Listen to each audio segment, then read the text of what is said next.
Hello everyone, welcome to nine star academy. जैसा कि आप सभी को पता होगा, जैक दिल्ली के शेड्यूल के अनुसार आप लोगों का जो फर्स्ट राउंड का सीट अलॉटमेंट है वो 27 जून को आ रहा होगा। ठीक है, और आज वो 27 जून ऑलरेडी हो चुका है। तो आज ही के दिन आप लोगों को आफ्टर 2 PM जो भी सीट अलॉटमेंट है वो आपको देखने को मिलेगा। अब यहाँ पे कुछ बच्चे ऐसे होंगे कि जिनको सीट अलॉट हो जाएगा, और कुछ बच्चे ऐसे भी होंगे जिनको कोई भी सीट यहाँ पे अलॉट नहीं होगा।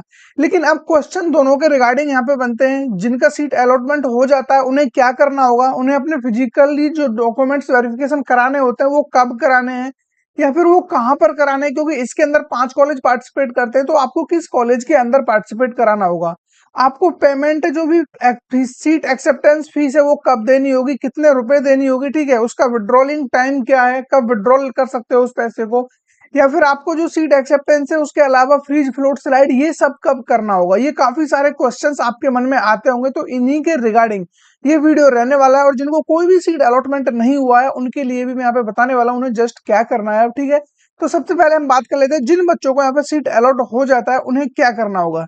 देखिए, 27 आफ्टर 2 PM को जैसे ही आपको सीट अलॉटमेंट होता है उसके बाद आपका जो काम रहता है वो है आपका फिजिकल वेरिफिकेशन का। ठीक है, अब फिजिकल वेरिफिकेशन यहाँ पे किस तरीके से होती है मैं आपको बता देता हूँ। देखिए, जो भी जिस भी कॉलेज या यूनिवर्सिटी में आपको यहाँ पे सीट अलॉट हुआ है, सपोज करो 5 कॉलेज में से आपको NSUT DTU किसी में भी आपको कोई भी सीट अलॉट होता है, तो जो आपको फिजिकल रिपोर्टिंग होगा वो उसी कॉलेज में होगा जहां भी आपको सीट अलॉट हुआ है। ठीक है, ऐसा नहीं है कि आपको कोई पर्टिकुलर एक कॉलेज है उसी में जाकर डॉक्यूमेंट्स वेरीफाई कराने, जहां भी आपको सीट अलॉट हुआ है वहां जाके आपको सीट डॉक्यूमेंट्स वेरीफाई कराने। लेकिन डॉक्यूमेंट्स वेरीफाई कराने से पहले आप लोगों को सबसे पहले अपनी, जैसे ही आपको सीट अलॉट होता है उसके बाद उस सीट को एक्सेप्ट करना है। 95,000 रुपीज आपको पे करना होगा। जैसे ही आप वहां पे अमाउंट पे कर देते हो उसके बाद आप लोगों को नेक्स्ट डे, अब जो भी डेट यहाँ पे दी हुई है हर एक कैटेगरी के लिए अलग अलग डेट मेंशन है। ठीक है, तो ये डेट आप अच्छी तरीके से याद रखना, अदरवाइज आप लोग कंफ्यूजन में आ जाओगे कि आपको कब जाना है वेरिफिकेशन के लिए। तो वो काफी सभी गलतियां आपसे ना हो, इसके लिए जरूरी है कि आप एक एक डेट को एकदम नोट करके रखें, और जो भी डेट इनमें से आपके काम की है उसको आप टारगेट करो बस। ठीक है, तो यहाँ पे मैं आपको बता देता हूँ। देखिए, जो भी दिल्ली रीजन वाले बच्चे हैं और वो ओबीसी कैटेगरी में आते हैं उनको 28 जून यानी कि कल ही के दिन उन्हें डॉक्यूमेंट्स वेरीफाई कराने जाना होगा।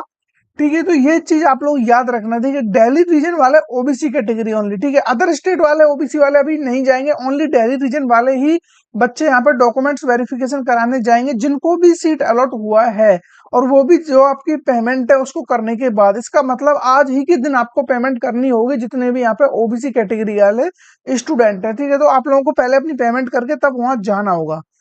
ये चीज आपको समझ में आ गई होगी। ठीक है, उसके बाद जो भी जितने बच्चे दिल्ली रीजन के SC ST कैटेगरी वाले बच्चे हैं उनको बुलाया है इन्होंने 29 जून को। ठीक है, और जो भी दिल्ली रीजन के EWS कैटेगरी एंड यहाँ पे SG सिंगल गर्ल चाइल्ड है, जो भी CW यानी कि डिफेंस कोटा, कश्मीरी माइग्रेंट और पर्सन विद डिसेबिलिटी यानी कि जो भी PWD कैटेगरी वाले बच्चे हैं उनको जाना होगा 1 जुलाई को।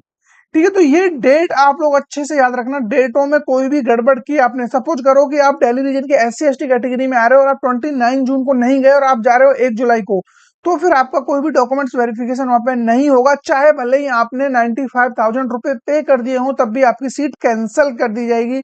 ये चीज आप अच्छी तरीके से याद रखना। ठीक है, डेट काफी इंपॉर्टेंट है, डॉक्यूमेंट्स वेरिफिकेशन कराना कंपलसरी है। उसके अलावा जितने भी आउटसाइड दिल्ली वाले बच्चे हैं, ठीक है, जो दिल्ली रीजन में नहीं आते, अब आउटसाइड दिल्ली का आपको पता है जिनका 12th दिल्ली से नहीं हुआ है, जिन्होंने 12th आउट दिल्ली से किया है, तो उनको जो डॉक्यूमेंट्स वेरिफिकेशन के लिए जाना होगा वो है आपके लिए डेट जो रखी गई है 2 जुलाई 2024 को। ठीक है, अब यहाँ पे एक चीज आप लोगों ने नोटिस किया, अभी तक मैंने जनरल वाले बच्चों के लिए कुछ भी नहीं बताया, लेकिन आउटसाइड दिल्ली वाले जनरल स्टूडेंट भी इसी में कंसीडर हो रहे होंगे 2 जुलाई में। लेकिन जो दिल्ली रीजन के जनरल कैंडिडेट है उनको दो तरीके से डिवाइड किया हुआ है। जिनकी रैंक 20,000 से नीचे है, ठीक है, अप टू 20,000 है, 20,000 तक जिनकी रैंक है उन बच्चों को जाना होगा 3 जुलाई को, और जिन बच्चों की रैंक 20,000 से ज्यादा है उनको जाना होगा 4 जुलाई को। तो बेसिकली 4 जुलाई तक आप लोगों का फिजिकल रिपोर्टिंग चलने वाला है। ठीक है, ये चीज आप लोग याद रखना। जैसे ही आपको सीट अलॉटमेंट हो जाता है इनमें से आप अपनी डेट के अकॉर्डिंग जो भी आपको जहां पर भी सीट मिला है जिस कॉलेज में, उसी में जाके अपना डॉक्यूमेंट वेरीफाई कराना है। अब मन में ये डाउट आ रहा होगा कि सपोज करो अभी के लिए हम यहाँ पे वेरिफिकेशन करा देते हैं, अब नेक्स्ट राउंड में हमको जाना, हमने उसको अपग्रेडेशन में लगा दिया यानी कि हमने फ्लोट कर दिया, और उसके बाद हमें यानी कि दूसरे कॉलेज में जो भी है सीट अलॉट हो जाती है, तो क्या हमें फिर से उस वाले कॉलेज में डॉक्यूमेंट्स वेरीफाई कराने जाना होगा या फिर नहीं? देखिए मैं आपको बता दूं, एक बार जिस भी कॉलेज में आपने अपने डॉक्यूमेंट्स वेरीफाई करा दिए, सपोज करो एनएसयूटी में आपको कोई भी ब्रांच मिला है, वहां अपने डॉक्यूमेंट्स वेरीफाई करा दिए अपने फर्स्ट अलॉटमेंट में, तो फर्दर किसी भी अलॉटमेंट में आपको, किसी भी राउंड में आपको कोई भी डॉक्यूमेंट्स वेरीफाई कराने की जरूरत नहीं है। सिर्फ वन टाइम ही डॉक्यूमेंट्स वेरिफिकेशन होगा, चाहे फिर वो किसी भी कॉलेज में हो जाए और बाद में आपको चाहे कोई भी अलॉट हो जाए, उससे कोई मैटर नहीं है। ये चीज आप लोग याद रखना अच्छी तरीके से। और जो सबसे इंपॉर्टेंट है आप लोगों के लिए वो ये है कि जो आपकी विड्रॉल की डेट है, ठीक है, आप लोगों का जो पैसा है, जो भी आप लोग 95,000 रुपए सीट एक्सेप्टेंस फीस दे रहे हो, और कल को आपको उसमें एडमिशन नहीं चाहिए, आप चाहते हो कि नहीं मुझे अपना विड्रॉल मारना है, तो उसके लिए जो डेट रखी गई है वो है 19 जुलाई। इससे पहले पहले आपको अपना विड्रॉल मारना होगा, अदरवाइज आपका कोई भी पैसा नहीं दिया जाएगा। आप चाहे देखो विड्रॉल तो कर दोगे उसके बाद में अपनी सीट को 19 जुलाई के, लेकिन आपका जो रिफंड है वो बिल्कुल भी नहीं दिया जाएगा, ठीक है, फंड आपका चला जाएगा। तो इससे अच्छा है कि आप जितना जल्द हो सके अपना जो भी आप क्लियर कर लेना कि आपको वहां पर सीट चाहिए या नहीं। आपको यहाँ से कहीं और अच्छा मिल रहा है तो डेफिनेटली आप वहां जाके अपना जो भी विड्रॉल ले सकते हो, ठीक है। और एक चीज मैं आपको बता दूं, यहाँ पे जो भी 5 कॉलेज पार्टिसिपेट करते हैं, इनमें से 4 कॉलेज आपका एनएसयूटी, डीटीयू, ट्रिपल आईटीडी, ठीक है, और आपका ट्रिपल आईटीडी हो गया। उसके अलावा आपका यहाँ पे जो भी यानी कि एक इंपॉर्टेंट कॉलेज है आप लोगों के लिए, वो रहने वाला है यहाँ पे ट्रिपल आई यानी कि आईजी,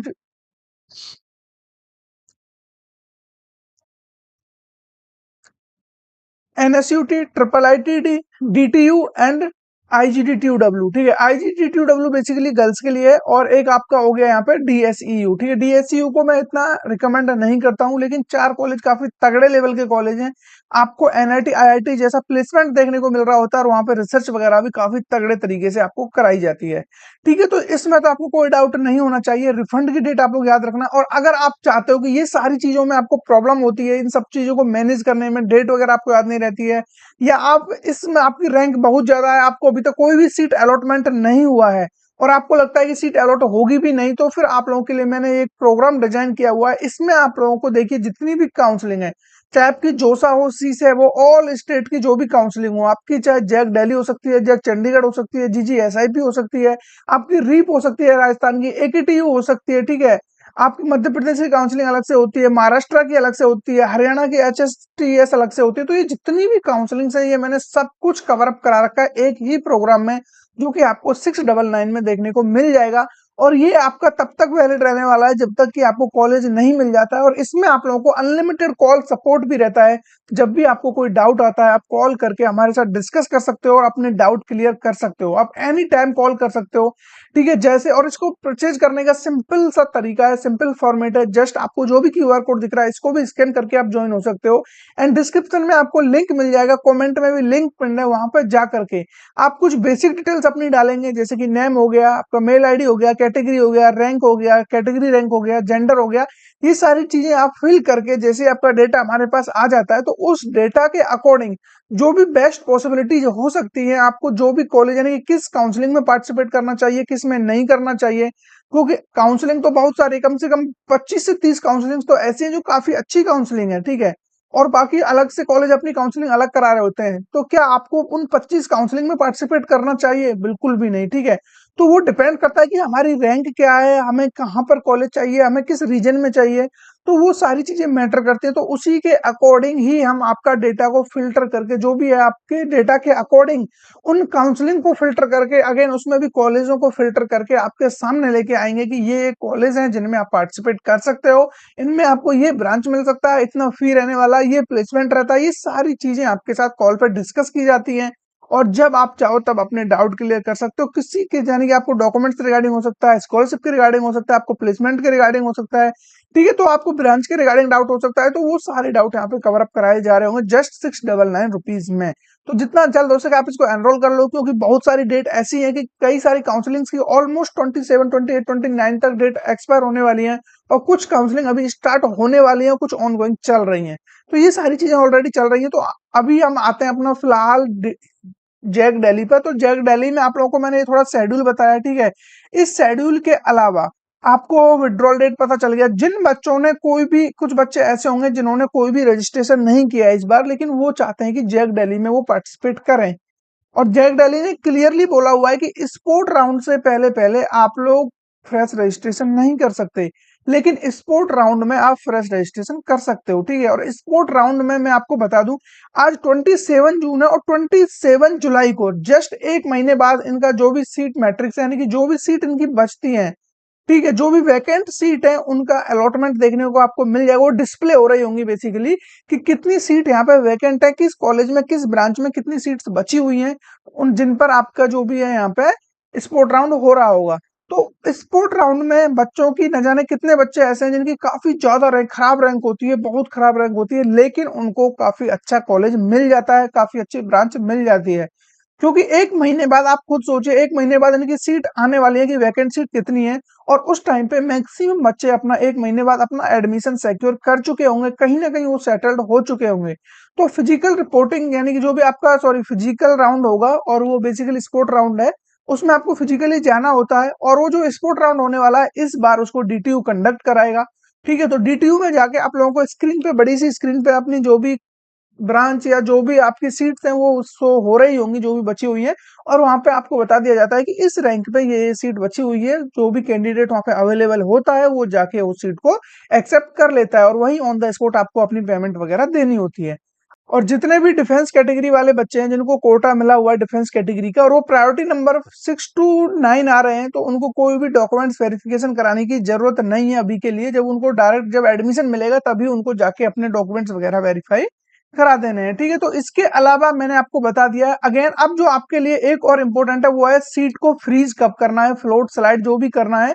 यदि आप सीट को फ्रीज करना चाहते हो तो उसके लिए आप लोगों के लिए लास्ट डेट रखी हुई है इन्होंने 20 यानी कि 4 जुलाई, ठीक है। 4 जुलाई तक ही आप लोगों का जो भी वेरिफिकेशन चल रहा होगा अलग अलग कैटेगरी वाइज, उसी टाइम तक ही आप लोगों को जो भी एक्शन लेना है, उसको फ्रीज करना है, या फिर आपको उसको जो भी फ्लोट वगैरह करना होगा अपग्रेडेशन अपग्रेडेशन के लिए, तो वो आप तभी तक कर सकते हो।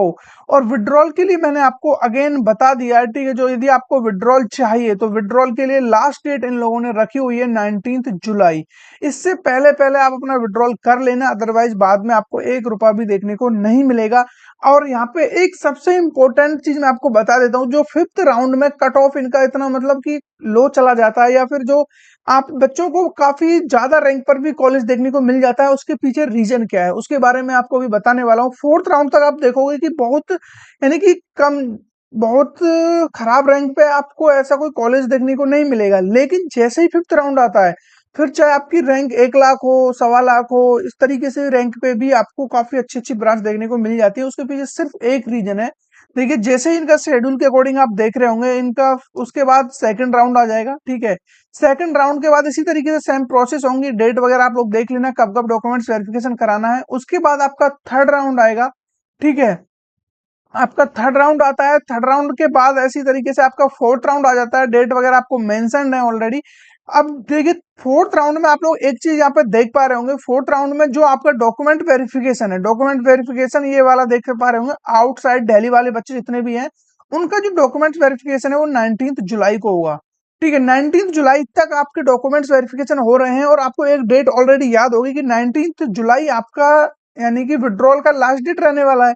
तो इसका मतलब ये हुआ कि 19 जुलाई के बाद अब आप लोग फर्दर जो राउंड में जाओगे तो आपको कोई भी पैसा यहाँ पे नहीं दिया जाएगा, ठीक है। क्योंकि उसका जो अलॉटमेंट है आप लोग देख पा रहे होंगे, यहाँ पे जो फिफ्थ राउंड होगा आपका, फिफ्थ राउंड में आपका जो डिक्लेरेशन ऑफ सीट अलॉटमेंट है वही आपको देखने को मिलेगा 23 जुलाई को, और जबकि 19 जुलाई को आपका विड्रॉल की लिमिट एक्सीड हो चुकी है। तो इसका मतलब यहाँ पे सिर्फ वो बच्चे होंगे जो अपना 95,000 रुपीज अपना पूरा देने वाले हैं, उनको कोई भी रिफंड नहीं मिलेगा। तो यहाँ पे वही बच्चे रहते हैं जिनको लगता है कि अब मुझे या तो यहाँ पे कॉलेज मिलेगा या मेरे पैसे गए। और ऐसे मैक्सिमम बच्चे ऐसे हैं जो 95,000 रुपीज अपने नहीं देंगे, वो 19 जुलाई से पहले पहले अपना जो भी है विड्रॉल मार लेंगे। और जैसे ही फिफ्थ राउंड आएगा और वहां पे लिमिटेड बच्चे बचते हैं, सिर्फ वही बच्चे रहते हैं जिन्होंने 95,000 या तो दिया हुआ है, या फिर वो उनको मतलब या तो वो हैं जिनको सीट वगैरह मिला हुआ है तब उन्होंने दिया है, या फिर उनको वहां पे सीट अलॉट होने वाला है, ठीक है। जितने भी बच्चे होंगे जिनको खराब ब्रांच मिला है या फिर ऐसा कुछ मिला हुआ है और उनको जो भी सीट अलॉट हुआ था, तो उन्होंने अपना कहीं ना कहीं विड्रॉल कर लिया होगा। अब यहाँ पे जो भी बच्चे जाएंगे सिर्फ वही जाएंगे, या तो जिनको कोई भी सीट अलॉट नहीं हुआ है, या फिर जिनको सच में ही चाहिए एडमिशन, फिर चाहे उनको कोई भी ब्रांच यहाँ पे मिला हुआ हो। तो जिन बच्चों को लो कैटेगरी वाले ब्रांच वगैरह मिले हुए होते हैं, वो मैक्सिमम बच्चे एग्जिट हो जाते हैं अपना अमाउंट लेकर। ठीक है, तो ये चीज आप लोग याद रखना, यहाँ पे जो विड्रॉल की डेट है वो आपको याद रखना, ये कभी भी मिस मत करना, बाकी आपको दिक्कत हो सकता है। उसके बाद आप लोगों को यहाँ पे देखने को मिल जाएगा, फिफ्थ राउंड के बाद इन्होंने क्लियरली बोला हुआ है, जितने भी बच्चों को स्पोर्ट राउंड में जाना है, ठीक है, स्पोर्ट राउंड के लिए आपको देखिए मैं यहाँ पे बता देता हूँ, ये देखिए, इसके बाद आपको स्पोर्ट राउंड देखने को मिल जाएगा, जो सीट वगैरह हैं आपको दिखा दी जाएंगी, डिस्प्ले ऑफ अवेलेबल वैकेंसी, जो भी वैकेंसी अवेलेबल होंगी वो आपको 27 जुलाई और आज 27 जून है, एक महीने बाद आपको देखने को मिल रहा होगा। ठीक है, और उसका जो वेन्यू रहने वाला है वो आप देख पा रहे होंगे कि यहाँ पे फिजिकल स्पोर्ट राउंड का जो वेन्यू है वो है आपका DTU शाहबाद। और अगेन मैं आपको एक चीज और बता दूं, जो भी एड्रेस वगैरह है वो भी आप नोट कर लीजिए, जिन बच्चों को सीट अलॉटमेंट होता है किसी भी राउंड में, तो ये आप स्क्रीन पे देख पा रहे होंगे, ये पांचों कॉलेज का एड्रेस आपको देखने को मिल रहा होगा।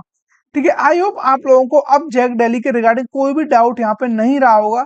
ठीक है, अब अगेन मैं यदि इसको ब्रीफ में बताना चाहूँ तो आज ही के दिन आप लोगों को सीट अलॉटमेंट हो जाएगा, यानी कि 27 को आपको 2 बजे के बाद सीट अलॉटमेंट देखने को मिल जाएगा। और जैसे ही आपको सीट अलॉटमेंट होता है उसके बाद आपको सीट को एक्सेप्ट करना होगा, 95,000 रुपीज दे करके उसको फिक्स करना होगा। ठीक है, उसके बाद आप एक्शन ले सकते हो, फ्लोट स्लाइड जो भी आपको फ्रीज वगैरह करना हो तो। ठीक है, उसके फ्रीज तभी करना जब आप सेटिस्फाइड हो कि हाँ मुझे यही कॉलेज चाहिए। उसके बाद आप लोगों को फिजिकल रिपोर्टिंग के लिए जाना, फिजिकल रिपोर्टिंग की अलग अलग डेट्स दी हुई है कैटेगरी वाइज, वो आप एक बार अच्छे से देख लेना, वीडियो को रिवर्स करके भी देख लेना। तो उस डेट को आपको फिजिकल रिपोर्टिंग करना है, देन आपका जो भी डेट है वो आपको बता दी जाएगी वहां पे कि इस दिन से आपकी क्लासेस वगैरह रेगुलर स्टार्ट हो जाएंगी, आपका एडमिशन इतने दिन आ जाना, जो भी आपकी बचा हुआ अमाउंट है, वो जो भी फीस बच रही है वो आप यहाँ पे पे करके आप अपनी क्लासेस कंटिन्यू कर सकते हो। स्पोर्ट राउंड का मैंने बता दिया, 27 जुलाई को आप लोगों को जो भी सीट वैकेंट सीट है वो डिस्प्ले हो जाएंगी, उसके बाद आपका स्पोर्ट राउंड भी हो जाएगा। आई होप आप लोगों के जितने भी डाउट थे वो सारे क्लियर हो गए होंगे, आपको क्या एक्शन लेना है 27 जून के बाद, तो वो सारी चीजें आपको क्लियर हो गई होंगी। इसके अलावा कोई डाउट है तो कमेंट में बता देना, ठीक है, उसका मैं आंसर दे रहा हूँ। और जितने भी बच्चों को लगता है कि हाँ आपको अभी भी सीट अलॉटमेंट नहीं हुआ है और रैंक काफी ज्यादा है, ठीक है, यहाँ पे मैंने रिकमेंड किया था कि वही बच्चे बैठे हैं जिनकी रैंक 1 लाख आउटसाइड दिल्ली से हो तो आपके अंडर 1 लाख होनी चाहिए, दिल्ली रीजन से हो तो आपकी 1.5 लाख तक भी चल जाएगी जनरल कैंडिडेट के लिए। SC ST वाले बच्चे यहाँ पे 5 से 6 लाख तक भी फिल करते हैं दिल्ली रीजन वाले। तो जिन बच्चों को भी अलॉटमेंट मिल जाएगा, बहुत बहुत अच्छी बात है उनके लिए, बहुत बहुत धन्यवाद है उनके लिए। ठीक है, तो आप लोगों के लिए वेरी वेरी कॉन्ग्रेचुलेशन, जिनको भी आज सीट अलॉटमेंट होने वाला है, और जिनको भी नहीं होगा उनके लिए मैंने अगेन प्रोग्राम बनाया हुआ है, प्लीज इसको आप एनरोल कर लेना, क्योंकि यहाँ से आप लोगों को कहीं ना कहीं एक बेस्ट गाइडेंस देखने को मिल रहा होगा। तो फिर मिलेंगे ऐसे किसी इंटरेस्टिंग टॉपिक के साथ, तब तक बने रहिए हमारे साथ।